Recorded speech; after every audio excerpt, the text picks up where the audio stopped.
High, welcome back to my mini blog. তো তোমরা কে কে মেলায় গিয়েছিলে বলো তো? আমি তো এখানে পুরো রেডি হয়ে গিয়েছি। তো আমাকে কেমন লাগছে অবশ্যই জানিও। তো আমার বাড়ির সামনেই মেলা বসে, তো আর আমি যাব না তা হতেই পারে না। তো এখানে দীপালি নগরের মাঠে আমাদের মেলা বসে, তো ওখানে চলে গেছিলাম। এখানে দাঁড়িয়ে দাঁড়িয়ে গেটের সামনে মেঘটা দেখছিলাম, ভীষণ মেঘ করেছিল। তো দেরি না করে ভেতরে ঢুকে পড়েছিলাম, কারণ যখন তখন বৃষ্টি আসতে পারে। ভেতরে ঢুকে দেখি ভীষণ ভিড়, বাইরে থেকে বোঝা যাচ্ছে না, কিন্তু ভিতরে ভীষণ ভিড় ছিল।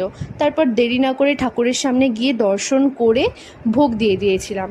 তারপর ওখান থেকে বেরিয়ে সাইডের দোকানগুলো দেখছিলাম। তো কিছু কেনার তো ছিল না, কারণ বাবা মা যায়নি, জেদ কীভাবে করব, কাকেই বা করব।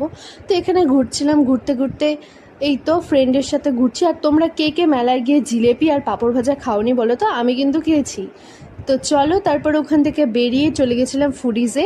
ওখানে গিয়ে অর্ডার করে দিয়েছিলাম চিকেন কষা, তারপর তার সাথে দিয়েছিলাম বাটার নান আর বাটার চিকেন। আর ফুডিজের খাওয়া বরাবরই আমার ভীষণ ভালো লাগে। তোমাদের কেমন লাগে অবশ্যই আমাকে জানিও। তো তারপর খাওয়া দাওয়া সেরে বাড়ি এসে দেখি বাবা দুটো বেলুন নিয়ে এসেছে। আমার তো বরাবরই ভীষণ পছন্দ। তো কেমন লাগলো ভিডিওটা